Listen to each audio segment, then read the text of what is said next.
Over the past week, we have begun previewing the 2022 season, starting with the New York Mets rotation. We began with David Peterson and Tyler McGill. Yesterday, I talked Carlos Carrasco and Taijuan Walker. And today, we have finally gotten to the mountaintop, the best part of the 2022 Mets, Jacob deGrom and Max Scherzer, the best two pitchers on the planet in the same rotation. We're talking about them today on this edition of Locked On Mets. You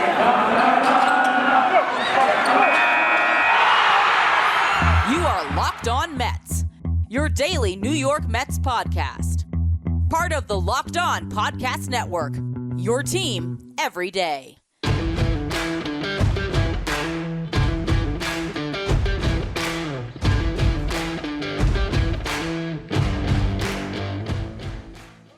Hello to all you amazing Mets fans. You're watching Locked On Mets, part of the Locked On Podcast Network, your team every day. Today's episode is brought to you by BetOnline. BetOnline has you covered this season with more props, odds, and lines than ever before. BetOnline, where the game starts. I'm your host, Ryan Finkelstein. If you want to find any of my work, follow me on Twitter at FinkelsteinRyan. You can also find some of my writing about the Mets, justbaseball.com. So we have finally arrived to the point that I've been dying to get to ever since I decided to start previewing the 2022 season with the Mets rotation. Today I get to talk about Jacob deGrom and Max Scherzer, and I can't talk enough about these guys and the fact that they're sharing a rotation. A couple weeks after the Mets signed Scherzer, I was pretty much closing every show with, I can't believe Max Scherzer's a Met. You know, we can all just rejoice because that has happened. The impossible, something we never could have conceived of a year ago or even at the deadline. Now, suddenly, the guy who's been dominating the Mets for all these years is in the same rotation as Jacob deGrom. But if there is a 1 and a 2 in a rotation with two aces, I'm sorry. With all due respect to Max Scherzer, the number one is still Jacob deGrom. The numbers he put up last season, I mean, we don't have to repeat them, but it's too much fun to. So let's just go through it a little bit here. 108 ERA, 15 starts, 146 strikeouts, and 92 innings pitched. He was going to win the MVP. I don't care what anyone says.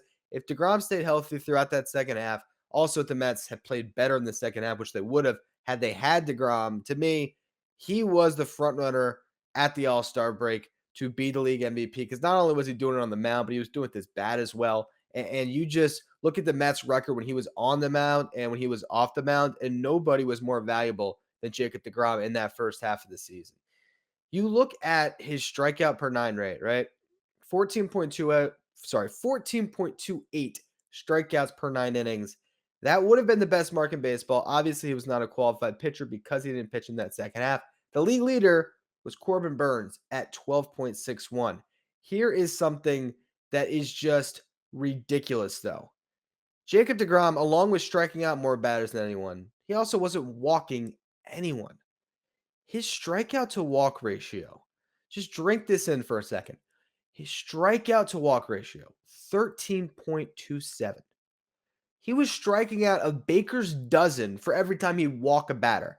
That is how dominant he was. That's how in control he was. He was dotting 101 on the corner with a 95-mile-per-hour slider. It is absolutely ridiculous. It's unfair for anyone that has to step in the box against him. And just to completely understand how ridiculous that strikeout to walk ratio is, Corbin Burnes ended up leading the league.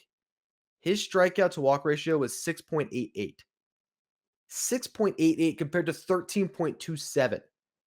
That's how much better Jacob deGrom was than a pitcher in Corbin Burnes, who was so dominant that despite not pitching as many innings or carrying as much of a burden as a Zach Wheeler, he won the Cy Young completely going away because he was just that much better based on all the advanced metrics. And yet, deGrom was even head and shoulders better than Burnes. It is insanity. His expected ERA was 1.54, not even far off from that expected ERA of 1.08. So you can't say that deGrom was just fortunate to have an ERA that low. He was just that dominant. I mean, we could keep going through the numbers. I mean, the walk per nine of 1.08 compared to Zach Eflin at 1.36 is the second best mark. Just insane. His WAR of 4.9, according to Fangraphs, was tied with Carlos Rodon for the ninth best mark in baseball. The 10th best mark was Kevin Gausman, and Gausman threw exactly 100 more innings than Jacob deGrom. So 92 innings of Jacob deGrom was worth more than 192 innings of Kevin Gausman, who was, arguably the ace of the Giants. It kind of changed throughout the season. Logan Webb sort of grabbed that spot by the end of the year, but Gausman was just paid like an ace for the season he put up. And again, 100 more innings than deGrom, and deGrom was more valuable in 92. Like, you can look at the projection models, which is what we've been doing for these season previews. I'm going through the Fangraphs projection models. You got 6 models that they use, that they show you, that to try to get a feeling of what some of these, projection systems are forecasting for the Mets this next season. And they're a little low on deGrom, in my opinion, because I think his ERA is going to be between 2.28 and 2.63. Come on. Way too high, right? deGrom's pitching to a sub-2 ERA if he's healthy. It's ridiculous to say that with a straight face, and it's not even crazy. For a pitcher to go into a season and say, yeah, he should have a sub-2 ERA, a starter, mind you, it's amazing. The projection models have him between 22 and 26 starts. This is the interesting one. With the innings pitched, that's 130 to 153. Based on whichever model you choose, it ranges within that. How many starts does deGrom make this year is the question. And how much do you need him to make? If you told me right now I could sign a contract with the devil or God, whoever you want to believe in, a higher power allows me to write something into history. And I could sign a contract right now that says Jacob deGrom will make 25 starts for the Mets next year and he'll be healthy for the playoffs. I'm signing that right now. Even if that means an IL stint or two, I'm signing up for 25 starts of Jacob deGrom, because look how valuable 15 starts from Jacob deGrom was. You get 10 more of them, that could have swung the entire tides of the Mets season last year. That's how good he was. So when you're looking at these projection models, 22 to 26 starts, if he's in that range, I think you're happy. Obviously, you would love it if deGrom had a completely healthy season, took the ball every fifth day, but that's the only question mark or concern when it comes to deGrom. No one's doubting what he's going to do when he's on the mound. It's a guy who had a slider last year where batters were whiffing on the pitch 58% of the time. Why even swing? You have a better chance of him throwing a ball with that slider than actually hitting it. Not to mention, actually putting good contact on it. If you talk about not only to hit the ball, but to put it in play and get a hit off the pitch when batters had a batting average less than 100 on the slider, yeah. Anytime you could identify a slider, you should spit on it. The problem is you can't identify it because the slider's coming in at 95. The fastball's coming in at 101. You're basically just guessing, and you can't catch anything he's throwing. It's ridiculous. His average fastball velocity was over 99 miles per hour, 99.2. There's nothing else to talk about. The guy is the best pitcher on the planet. He's one of the best pitchers to ever live. Hopefully he's healthy. And really, that's all you can say about it. And the great part about the Mets this season, though, is if he's not, you finally have someone that can carry that burden. Max Scherzer has been one of, if not the most durable pitcher in baseball over the past decade, arguably the best starting pitcher in baseball during that span. And now he is in the same rotation as the guy that's been the most dominant pitcher for the past 5 years. It's going to be exciting to watch, and I'm going to talk about what the projection models say for Scherzer in just a minute. This is the time of year where I generally just give up my New Year's resolutions in the past, but not this year, because this year it's so much easier to stick to my resolution to eat right, thanks to Built Bar, where honestly, it doesn't really even feel like a resolution anymore because I actually really enjoy eating them, especially the new Built Bar Puffs, which is the first ever protein infused marshmallow. They're fluffy, they're marshmallowy. They're not just a protein bar, they're a treat that's covered in 100% real chocolate with flavors like cinnamon churro, coconut marshmallow, banana cream pie. They're all so good.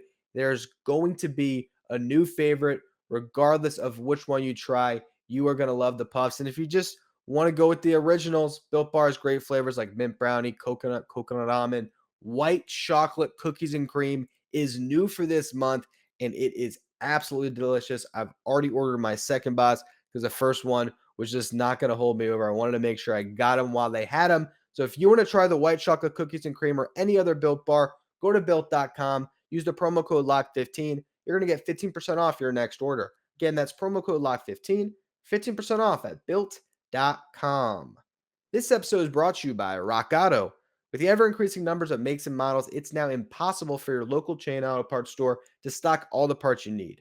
So, why endure the often pointless and seemingly intimidating questioning while you're waiting for that person behind the counter to just look up your parts on their computer, choosing the only brand that their warehouse happens to carry? Where instead, you can go on your own computer or your phone to rockauto.com and you can find auto parts that could be 30%, 50%, maybe even 100% cheaper than what you're buying at the chain store or car dealership. Rock Auto is a family business that has been serving do-it-yourselfers for over 20 years. Their prices are reliably low for every customer. So go to rockauto.com right now and see all the parts available for your car or truck. Make sure you write Locked On in there. How'd you hear about us, box? So they know that we sent you. Amazing selection, reliable low prices, all the parts your car will ever need. rockauto.com. All right, so if we look at the projection models for the 2022 season at Fangraphs, again, there's 6 models that they use, and all of them had Scherzer between 28 and 31 starts, between 169 and 189 innings pitched, and between a 3.08 and a 3.51 ERA, which puts him at a slight regression from what he actually put up in the 2021 season, where he made 30 starts, pitched 179 in the third innings, which is right in the range that they're discussing in these projections. But the ERA for Scherzer was 2.46. So he pitched better than these projections have him for the upcoming season. But generally, projections can be a little bit more conservative than what a player can put up and outperform, especially when we're talking about a talent like Max Scherzer. What I love about Scherzer's season is what he did after he went to the Dodgers. You'd have to go through baseball history. I can't think of really any trade deadline acquisition for a starting pitcher to have worked out any better than Scherzer to the Dodgers. Not only did he have an ERA under 2 with the Dodgers, he went 7-0 himself, and the Dodgers went 11-0 with Scherzer on the mound. I mean, can you just imagine that? Again, talked about it. Hey, let's talk about a higher power. If you're at a deadline and a higher power puts a contract in front of you, says, hey, you could trade prospect X, Y, and Z, and the pitcher you're going to get back is going to give you a perfect record as a team whenever he's on the mound throughout the final stretch of your season. Like, who's not signing up to give whatever prospects over? I mean, that is ridiculous that he was able to do that. It's also crazy that with that performance, the Dodgers still could not beat out the Giants in their division, but ultimately they still make it through. And then if Scherzer didn't break down in the playoffs a bit, who knows? Maybe the Dodgers would have advanced, but he couldn't have been any better for them. And there's no reason to think he won't be that same guy for the Mets.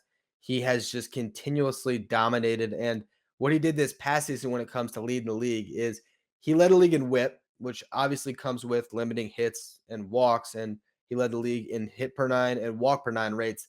This is a dude that just goes out. He attacks batters. He's an absolute bulldog and he wins baseball games. And he's a leader that I think will help foster this winning culture the Mets are trying to develop. It's great to have him for 3 years. Hopefully, Jacob deGrom will, extend with the Mets after this season if he does, in fact, opt out of that contract. And this is what you're building around into the future. These two guys are just so good. You have Scherzer, who once again finished in the top 3 in Cy Young voting this past year. He does that seemingly every single season. You look at what he gets batters out with. It's very similar to deGrom. It's fastball slider primarily. The slider was not at a 58% whiff rate for Max Scherzer, but that's because he isn't quite at the superhero status of a Jacob deGrom, but he's certainly better than most pitchers in baseball. The whiff rate on his slider of 48.5% is incredibly elite as well. That slider comes in at like 86 miles per hour on average. The fastball at 94.3. He can still get that fastball up when he needs to in the upper 90s. Just a great pitcher. If you throw out the 2020 season, the shortened year, which he did have a great season, he pitched to a 3.75 ERA. You throw that out, though, Scherzer has 6 straight seasons with an ERA under 3, and he has eclipsed 200 strikeouts every single year during that span. That's the guy he is. Takes the ball every fifth day, gets you a chance to win, strikes out a ton of batters. Just an absolute dominant pitcher. Was great on all the expected metrics and the advanced metrics, and he's by far the best number two starter in baseball. There is no doubt about it. I don't even know who the second best number two starter is, but it just doesn't get better than deGrom and Scherzer. And what's crazy is if you look at the past, 7 years, these guys have just been atop the league. And you don't get this often where pitchers that great can share a rotation. As great as the 2015 Mets were, with all the pitching that they had that came together, 2015 DeGrom and 2015 Matt Harvey is nowhere near as dominant as these two guys. But the one thing is, the back end of that Mets rotation in 2015 was a lot better than the back end of this Mets rotation. The question is, can these two guys carry their rotation in the same way that we've seen other dynamic duos have in the past? And that's what I'm going to talk about more in just a minute. There might be less football being played, but betonline.net has way more stuff to bet on this season. From scores, totals, player performance props, to where the next fire coach is going to land, BetOnline is not only just your number one spot for all things NFL betting in 2022, they also have basketball, hockey, boxing, and UFC odds coverage that is the best in the business, from sports right down to your favorite Vegas casino games. BetOnline is your number one online wagering destination. It's the fastest and easiest way to wager on all your favorite sports and play all your favorite games. Bet online, where the game starts. So if you really look over the numbers, it's hard to make an argument for many pitchers being better than Jacob deGrom from 2014 to now. Obviously, 2014 was deGrom's Rookie of the Year campaign. Max Scherzer was still with the Tigers at the time, would eventually come over to the Nationals and would, be in this perennial conversation every single year to be a Cy Young, with Jacob deGrom taking home some of those awards as well. You look at what Max Scherzer's done since 2014 when it comes to wins above replacement. Fangraphs has him at 45.3. Jacob deGrom is tied with Max Scherzer at 38.9. That was almost a battle of injury woes between those two. If either of them had been a little more healthy, they'd maybe get that nod when it comes to WAR. Obviously, Jacob deGrom, had he been healthy, would be ahead of Kershaw.